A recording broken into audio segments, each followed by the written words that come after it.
जय श्री कृष्ण। राधे राधे। आप सभी को वैशाख मास के शुभारंभ की हार्दिक शुभकामनाएं। आज हम सुनेंगे वैशाख स्नान की संपूर्ण कथा। वैशाख स्नान का शुभारंभ चैत्र माह की पूर्णिमा तिथि से हो जाता है और बाद में इसे वैशाख पूर्णिमा तक पूरा किया जाता है। तो भगवान श्री हरि की कृपा पाने के लिए इस महीने में वैशाख स्नान का नियम लिया जाता है। हम वैशाख में सूर्योदय से पहले उठकर स्नान करते हैं। उसके बाद बड़ और पीपल तुलसी की खेचड़ी में इनमें जल सींचते हैं और अपने मंगल जीवन की कामना करते हुए वैशाख स्नान की कथा सुनते हैं। तो आइए शुरू करते हैं वैशाख स्नान की कथा। आप सभी से मेरी विनती है कि आप इन कथाओं को पूरे वैशाख के महीने में रोजाना नियम से सुने। कथा शुरू करने से पहले कमेंट बॉक्स में विष्णु भगवान की जय अवश्य लिखें। अगर आपने मेरे इस चैनल को सब्सक्राइब नहीं किया है तो चैनल को ज़रूर सब्सक्राइब करें, क्योंकि रोजाना नई नई कहानी लेकर हम आपके सामने प्रस्तुत होते हैं। इन्हें श्रद्धा भाव से सुनना और ज़्यादा से ज़्यादा दूसरे विष्णु भक्तों में भी शेयर करना। बोलिए श्री हरि विष्णु की जय, अनंत स्वरूपों की जय।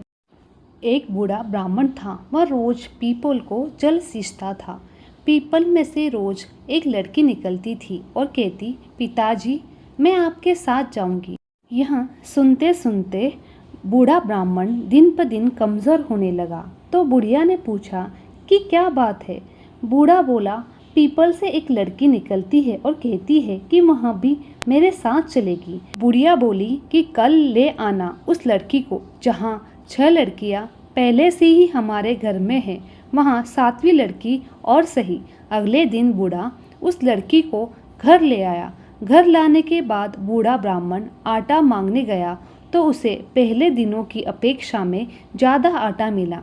जब बुढ़िया वह आटा छानने लगी तो लड़की ने कहा, लाओ माँ मैं छान लेती हूँ। जब वह आटा छानने बैठी तो परात भर गई। उसके बाद माँ खाना बनाने जाने लगी तो लड़की बोली, आज रसोई मैं जाऊंगी। तो बुढ़िया बोली कि ना, तेरे हाथ जल जाएंगे।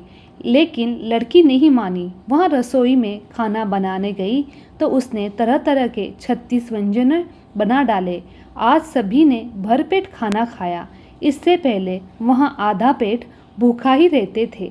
रात हुई तो बुढ़िया का भाई आया और कहने लगा, दीदी मैं तो खाना खाऊंगा। बुढ़िया परेशान हो गई कि अब खाना कहाँ से लाएगी। लड़की ने पूछा, क्या बात है माँ। उसने कहा कि तेरा मामा आया है और रोटी खाएगा, लेकिन रोटी सबने खा ली है, अब उसके लिए कहाँ से लाऊंगी। लड़की बोली, तू चिंता मत कर, मैं बना दूंगी।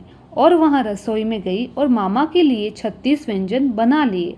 मामा ने भरपेट खाया और कहा कि ऐसा खाना इससे पहले उसने कभी नहीं खाया। बुढ़िया ने कहा, भाई तेरी भांजी ने उसने बनाया है। शाम हुई तो लड़की बोली, माँ चौका लगा के चौका का दिया जला देना, कोठे में सोऊंगी। बुढ़िया बोली कि ना बेटी तू डर जाएगी। लेकिन वह बोली कि ना, मैं डरूंगी, मैं अंदर कोठे में ही सोऊंगी। वह कोठे में ही जाकर सो गई। आधी रात को लड़की उठी और चारों ओर आंख मारी तो धन ही धन हो गया। वह बाहर जाने लगी तो एक बूढ़ा ब्राह्मण सो रहा था। उसने देखा, कहा कि बेटी तू कहाँ चली। लड़की बोली, मैं तो दरिद्रता दूर करने आई थी, अगर तुम्हें दूर करवानी है तो करवा लो। उसने बूढ़े के घर भी आंख से देखा तो चारों ओर धन ही धन हो गया। सुबह सवेरे सब उठे, लड़की को ना पाकर उसे ढूंढने लगे। पावनी बेटी कहाँ चली गई। बूढ़ा ब्राह्मण बोला कि वह तो लक्ष्मी माता थी जो तुम्हारे साथ मेरे दरिद्रता दूर करने आई थी। हे लक्ष्मी माता, जैसी आपने उनकी दरिद्रता दूर की वैसे सबकी करना। कहानी अच्छी लगी तो शेयर करना और माँ लक्ष्मी कमेंट में अवश्य लिखना। बोले माँ लक्ष्मी की जय। अब हम सुनते हैं तुलसी माता की कहानी। एक बुढ़िया माई तुलसी जी को सींचती और कहती, हे तुलसी माता, सत की दाता मेरा बिरला सींचती हूँ।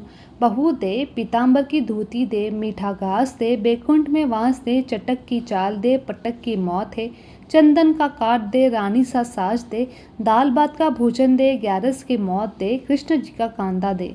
जब तुलसी माता यह सुनकर सूखने लगी, भगवान ने पूछा, हे तुलसी, तुम क्यों सूख रही हो? तुलसी माता ने कहा, एक बुढ़िया रोज आती है और यहाँ बात कहती है, मैं सब बात तो पूरी कर दूंगी, लेकिन कृष्ण का कांदा कैसे दूंगी?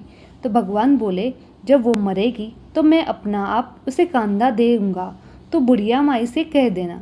जब बुढ़िया माई मर गई तो सब लोग आ गए। जब माई को ले जाने लगे तो वहाँ किसी से नहीं उठी। तब भगवान एक 12 बरस के बालक का रूप धारण करके आए। बालक ने कहा, मैं कान में एक बात कहता हूँ तो बुढ़िया माई उठ जाएगी। बालक ने कान में कहा, बुढ़िया माई मन की निकाल ले, पीताम्बर की धोती ले, मीठा घास ले, बैकुंठ का वास ले, चटक की चाल ले, पटक की मौत ले, कृष्ण जी का कांदा ले। यह सुनकर बुढ़िया माई हल्की हो गई। भगवान ने कांदा दिया और बुढ़िया माई को मुक्ति मिली।